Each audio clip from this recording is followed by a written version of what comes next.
दुख भरी दुनिया में आंसू में बहाता रहा।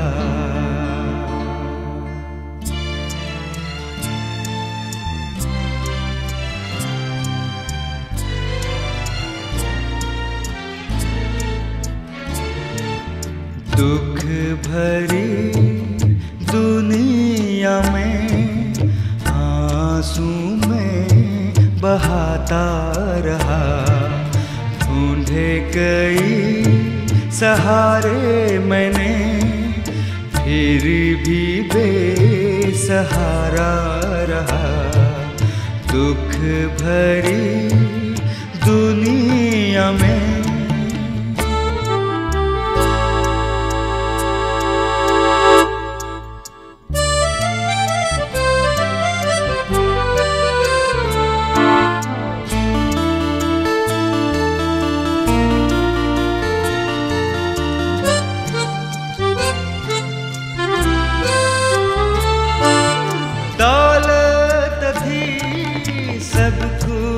था, ना थी खुशी दिल में मेरे। दौलत थी सब कुछ था, ना थी खुशी दिल में मेरे। ढूंढी बहुत शांति मैंने, फिर भी दिल अशांत रहा। दुख भरी दुनिया में आंसू में बहाता रहा। ढूंढे कई सहारे मैंने, फिर भी बेसहारा रहा। दुख भरी दुनिया में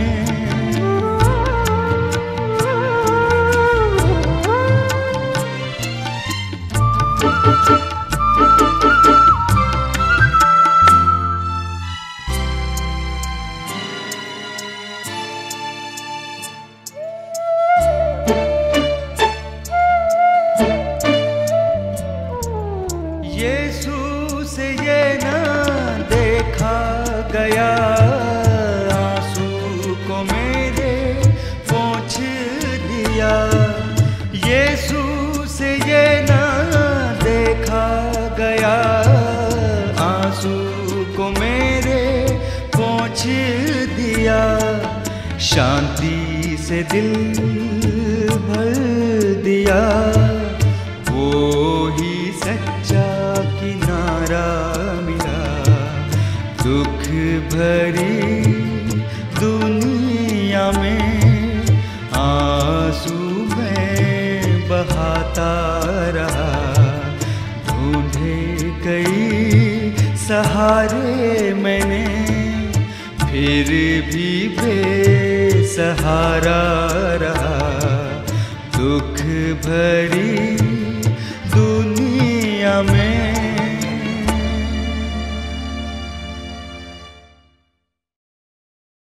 प्रभु यीशु मसीह के मधुर नाम में आप सबको जय मसीह की। परमेश्वर के जवानों की श्रृंखला में आप सबका स्वागत है।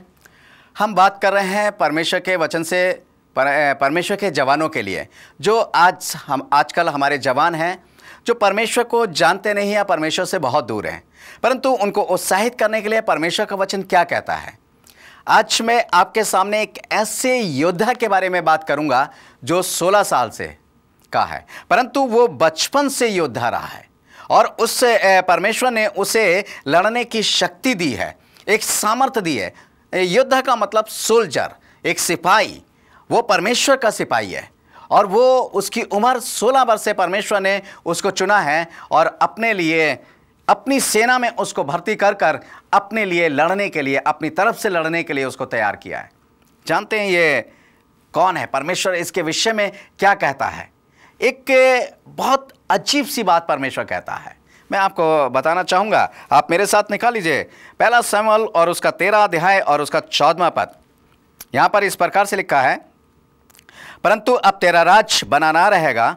यहोवा ने अपने लिए एक ऐसे पुरुष को ढूंढ लिया है जो उसके मन के अनुसार है, और यहोवा ने उसी को अपनी प्रजा पर प्रधान होने के लिए ठहराया, क्योंकि तूने यहोवा की आज्ञा को नहीं माना।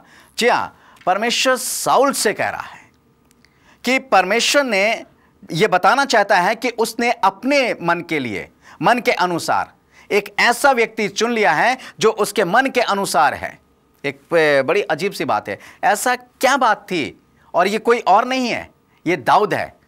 ऐसी क्या खूबी थी दाऊद के अंदर? जी हाँ, दाऊद के अंदर दो बातें बहुत ज्यादा थी। एक बात थी, पहली बात कि उसके अंदर दृढ़ शक्ति थी, वो कुछ भी कर सकता था, और जिस लक्ष्य को वो निर्धारित कर ले उस लक्ष्य को वो प्राप्त करके ही रहता था, चाहे कुछ भी क्यों ना हो।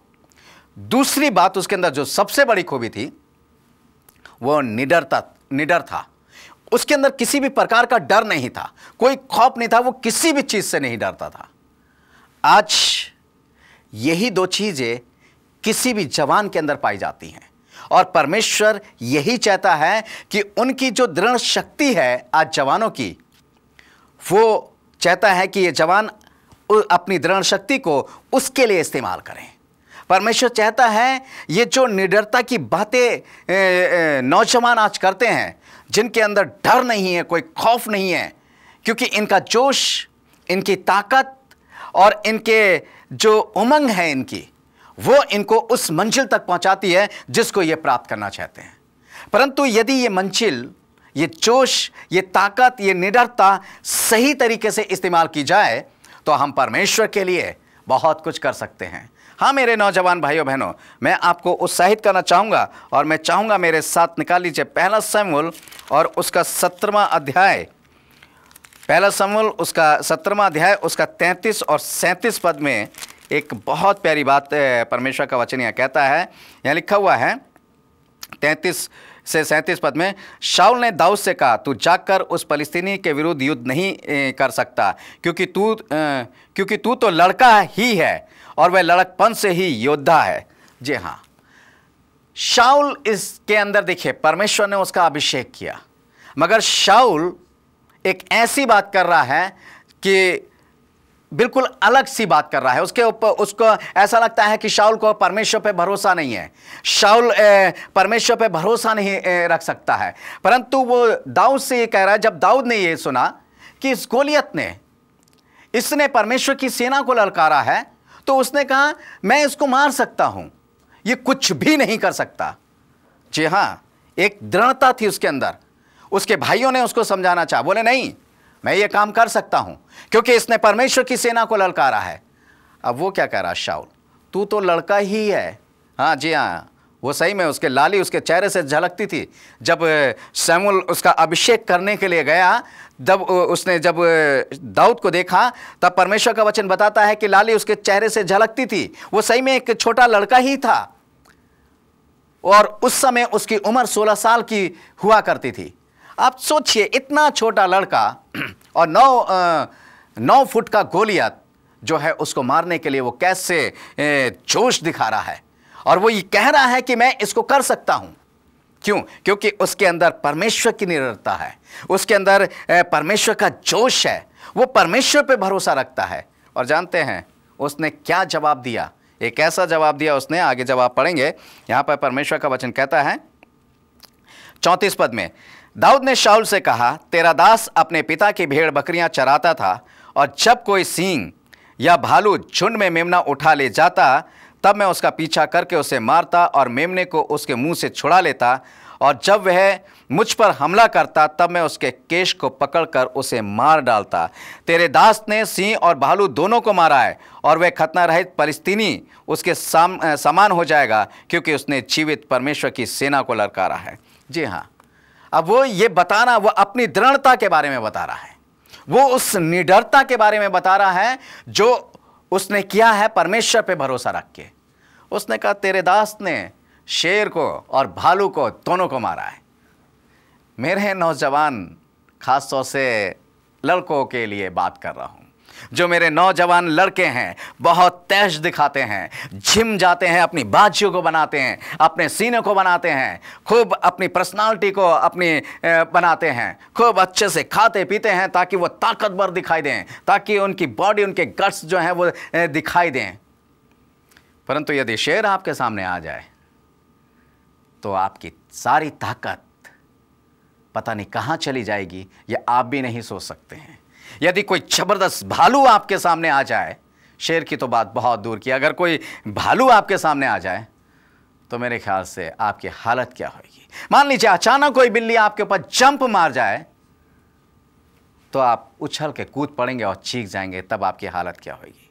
परंतु यहां पर दाऊद इस बात को बता रहा है, दाऊद शाऊल को समझाना चाहता, तो कैसी बात कर रहा है।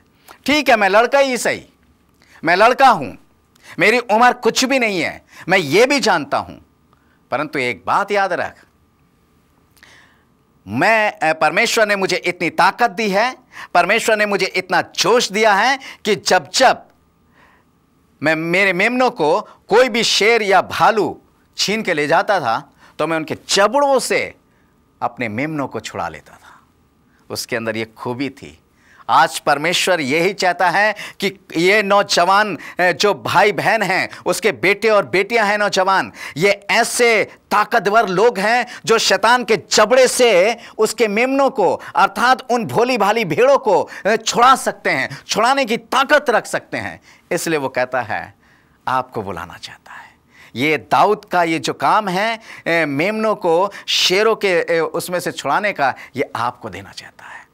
आज उसकी बहुत सी भेड़ें, बहुत से मेमने शेरों की और भालू की जबड़े में फंसी हुई हैं। शेर और भालू का मतलब, कहने का मतलब है कि शैतान के जबड़े में फंसी हुई हैं। शैतान जो है धाड़ने वाले सिंह के समान जो है गरजता हुआ आता है और उसके मेमनों को और उसके भेड़ों को जो है अपने जबड़े में फंसाए हुए झंझोड़ डालता है, उनकी आत्मिकता को, उनकी धार्मिकता को, उनकी सारी चीजों को नष्ट कर देता है। और परमेश्वर चाहता है इन चीजों से छुड़ाने के लिए, मेरे प्यारे भाइयों बहनों, वह आपको चुनना चाहता है, वह आपको बुलाना चाहता है और चाहता है कोई ना कोई तो दाऊद होगा जो ऐसी निडरता और ऐसी दृढ़ता दिखा सके। जी हाँ, वो आप हैं और परमेश्वर की बुलाहट आज आपके लिए है। परमेश्वर आपको बुलाना चाहता है ताकि उसके बहुत से भेड़े, उसकी बहुत से मेमने जो हैं वो बचाए जा सकें। परमेश्वर ये काम आपको सौंपना चाहता है। और जब दाऊद ने इस बात को कहा तो उसने, शाऊल ने कहा ठीक है, परमेश्वर तेरे साथ है, तू जा। और वो गोलियत को मारने के लिए गया। जब वो गोलियत को मारने के लिए गया, गोलियत को बड़ा अजीब सा लगा। वो ये सोचने लगा कि इज़राइल की प्रजा के अंदर कोई ऐसा वीर होगा जो योद्धा होगा, महान होगा, उसकी बाजुएं होंगी और वो ताकतवर होगा, उससे लड़ने में उसे मजा आएगा। परंतु जब उसने एक बच्चे को अपने तरफ आते हुए देखा तो वो उसे कोसने लगा, वो उसे बुरा भला कहने लगा। वो कहने लगा कि इनकी मत मारी गई है कि इन्होंने किसको भेज दिया। बताओ, मुझे कुत्ता समझ रखा है, जैसे किसी बच्चे को भेज दिया हो कि जा बेटा बाहर, घर के बाहर जा, देखिए कुत्ता भौंक रहा है, इसे पत्थर मार के दूर भगा के आ। किसी छोटे बच्चे को भेज दिया हो, वो मार उससे झुंझलाहट आने लगी। उसने कभी ये सोचा नहीं था कि उसके साथ इस तरीके का व्यवहार हो पाएगा, क्योंकि उसकी जिस तरीके का उसका टील डॉल था, जिस तरीके की उसकी ताकत थी। परंतु परमेश्वर ऐसे ही लोगों को आपके सामने झुकाना चाहता है। परमेश्वर ऐसे ही लोगों को आपके सामने बिल्कुल गिरा देना चाहता है। मेरे प्यारे भाइयों बहनों, आप कितने भी कमजोर क्यों ना हो, आपकी स्थिति परिस्थितियां कैसी भी क्यों ना हो, परंतु परमेश्वर आपको विजय बनाएगा। यदि आप परमेश्वर में दृढ़ शक्ति रखते हैं, यदि आप निडरता के साथ परमेश्वर पे भरोसा रख के आगे बढ़ते हैं, तो परमेश्वर आपको विजय बनाएगा। आप किस चीज से हार रहे हैं? एक सिगरेट जो है या शराब जो है, वो आपको कई वर्षों से आपको जकड़े हुए है, वो छोड़ने नहीं दे रही है। अरे आप तो बलवान व्यक्ति हैं, आप तो ताकतवर हैं, ये मामूली सी बेजान सी चीजें आपको कैसे जकड़ के रख सकती हैं? क्या कोई बुराई आपको जकड़े रखे हुए है? या किसी का प्रेम जो है वो आपको जकड़े हुए हैं, जिसके मोह से आप छूट नहीं पा रहे हैं, जो आप छोड़ना चाहते हैं परंतु आप छोड़ नहीं पा रहे हैं।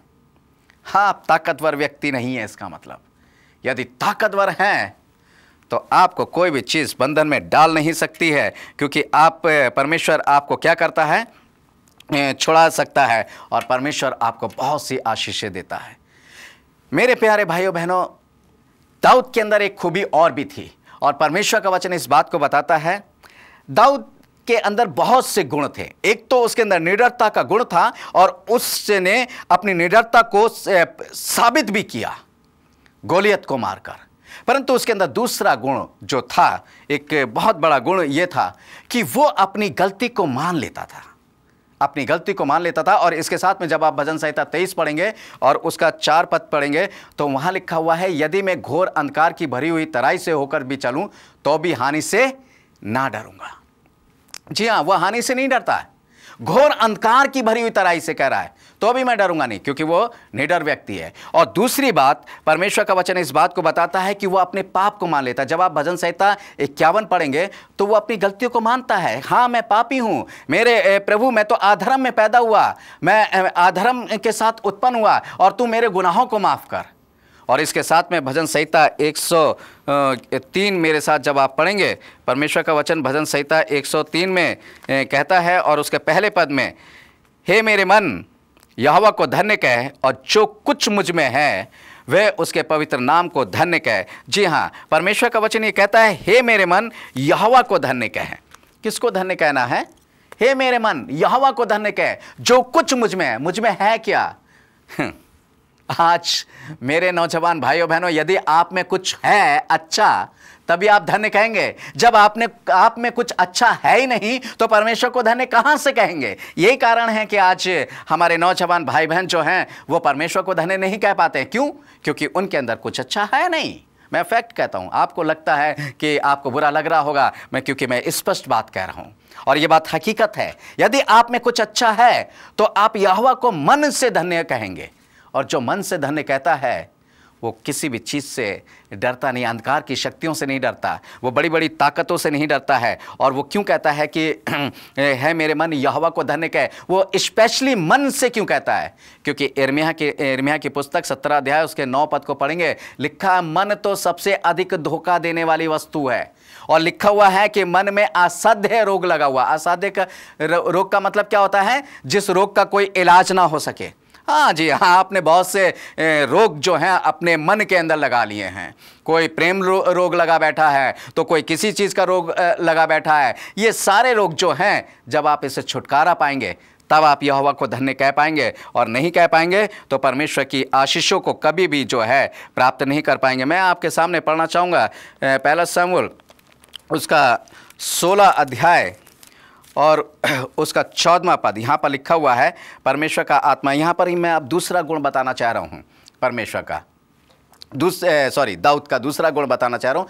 दाऊद के अंदर बहुत सी खूबियाँ थीं। दाऊद एक अच्छा लेखक भी था। आप जानते हैं, जब आप भजन संहिता देखेंगे उसमें 150 अध्याय हैं, और 150 अध्याय में आधे से ज़्यादा तो दाऊद ने लिखे हुए हैं, आधे से ज़्यादा दाऊद ने लिखे हैं। और एक ऐसा लेखक है, जब आप भजन संहिता पढ़ेंगे, भजन संहिता 23 भी उसने लिखा हुआ है, 51 भी उसने लिखा है, और 103 भी उसमें लिखा है, जिसमें कहता है मेरे मन यहोवा को धन्य कह। क्या आप कुछ कर सकते हैं?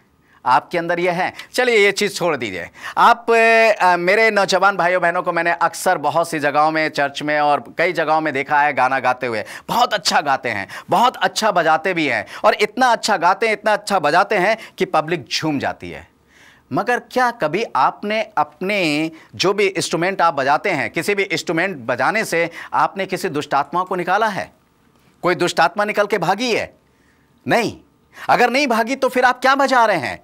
अरे आप देखिए दाऊद को, परमेश्वर का वचन दाऊद के विषय में क्या कहता है? लिखा हुआ है, परमेश्वर का वचन कहता है, यहोवा का आत्मा शाऊल पर से उठ गया, और यहोवा की ओर से एक दुष्ट आत्मा उसे घबराने लगा। अब यहां पर ये घबराने लगा दाऊद। अब इसका इलाज क्या है? इसका इलाज किसी भी प्रीचर को बुलाकर प्रार्थना करना नहीं है। किसी भी तरीके से उसका इलाज प्रार्थना का विषय नहीं हो रही है। परंतु क्या यहां लिखा हुआ है, यहाँ देखिए, पहले इसका 23 पद आप पढ़ें।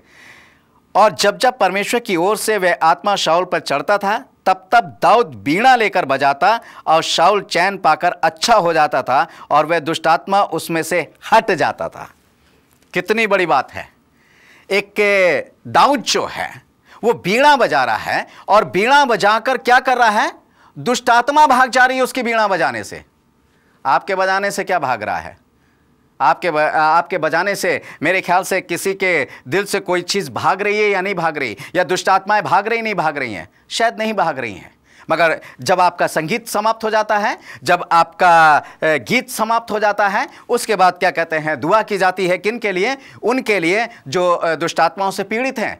मेरे प्यारे भाइयों बहनों, आखिर ऐसा क्यों नहीं है आपके संगीत के अंदर जो दाऊद के संगीत के अंदर है? जब दाऊद संगीत बजा रहा है तो दुष्ट आत्मा घबरा कर उसको छोड़ के भाग जा रही है, क्योंकि वो संगीत पवित्र है। क्यों पवित्र है? क्योंकि दाऊद अंदर से पवित्र है। क्यों अंदर से पवित्र है? क्योंकि वो कहता है, हे मेरे मन यहोवा को धन्य कहे, और जो कुछ उसमें है वो उसके नाम को पवित्र और धन्य कहे। हाँ, उसके दाऊद ने अपने मन के अंदर यहोवा को बैठाल रखा है और वो यहोवा पे भरोसा करके वो कहता है, हे मेरे मन यहोवा को धन्य कहे। और इसलिए वो जो कुछ भी उसके अंदर से निकलता है वो बड़ी पवित्रता के साथ, बड़ी धार्मिकता के साथ निकलता है और वो लौलीन होकर परमेश्वर में बचाता है। वो परमेश्वर की उपस्थिति में पहुंच जाता है, वो परमेश्वर के समक्ष पहुंच जाता है। चारों तरफ परमेश्वर उसके बना हुआ है, और जब परमेश्वर बना हुआ है तो परमेश्वर की ब्लेसिंग उसके ऊपर उतरती है, परमेश्वर का अभिषेक उतरता है। और उस संगीत के माध्यम से जब जिस कानों तक वो संगीत पहुंचता है और जिसके अंदर दुष्टात्मा होती है, और जब जिसके अंदर कोई दुष्टात्मा होती है उसके कानों में जब वो संगीत पहुंचता है तो वो घबराने लगती है दुष्टात्मा और उसमें से निकल के भागती है। क्यों? क्योंकि परमेश्वर का पवित्र संगीत उसके कानों के अंदर पहुंचता है और उसको खलबली मचाता है और उसको छोड़ने के लिए प्रेरित करता है, और वो दुष्टात्मा उसको छोड़ देती है। आदमी स्वतंत्र हो जाता है।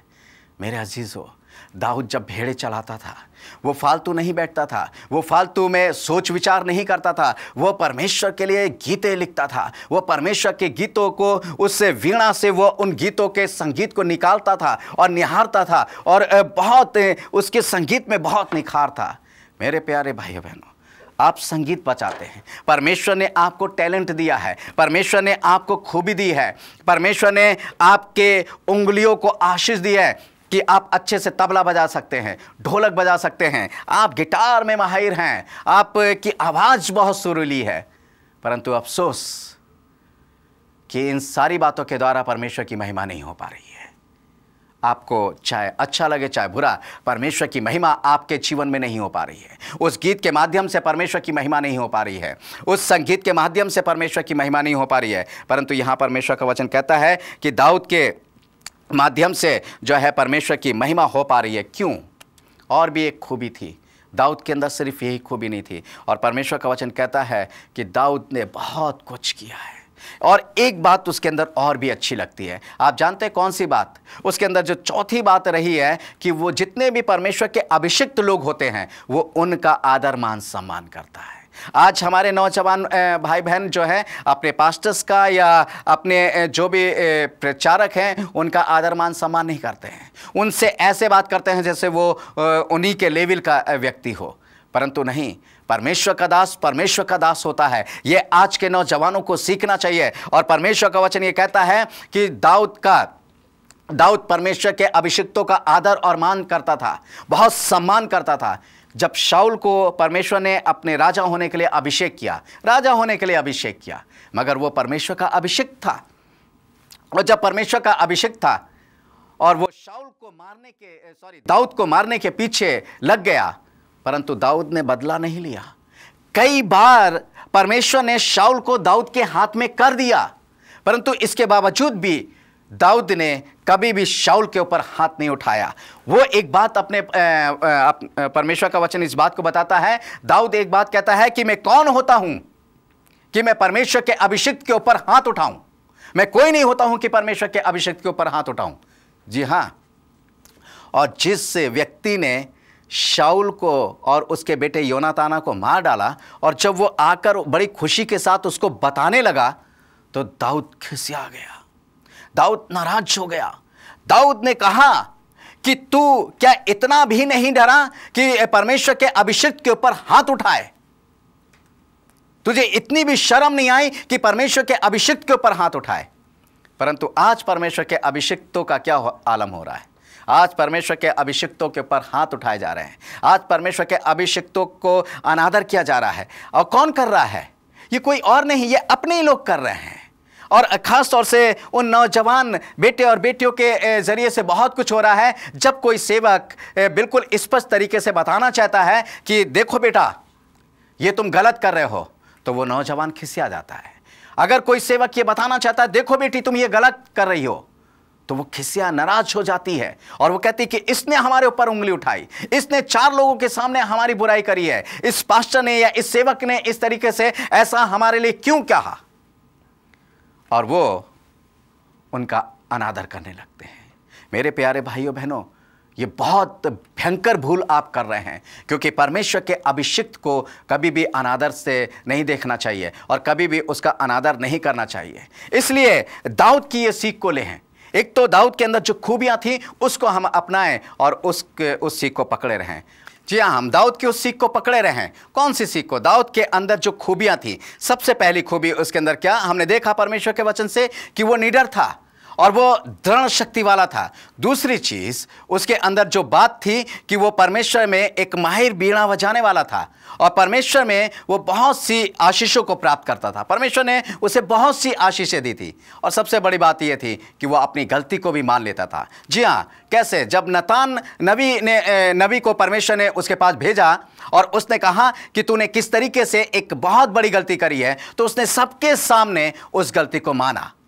आज यदि हम अपनी गलती को मान लेते हैं और उसको छोड़ देते हैं, तो परमेश्वर हमारी सारे अधर्म को दूर करता है, हमारी बुराइयों को दूर करता है और हमें क्षमा प्रदान करता है। मेरे प्यारे भाइयों बहनों, यदि आप भी दाऊद की तरह अपनी गलती को मान लें और छोड़ दें, तो परमेश्वर बहुत सी आशीषें देता है। तीसरी चीज जो थी कि बीड़ा बजाने वाली बात, तो परमेश्वर आपको ऐसा संगीतमय बनाना चाहता है जिससे परमेश्वर की महिमा हो सके और परमेश्वर अपनी महिमा कर सके। और चौथी चीज कि परमेश्वर आपको अपने अभिषिक्त के द्वारा आदर मान सम्मान देना चाहता है। आइए हम इन चीजों को प्राप्त करें। हम प्रार्थना करेंगे। अपनी आंखों को बंद करें।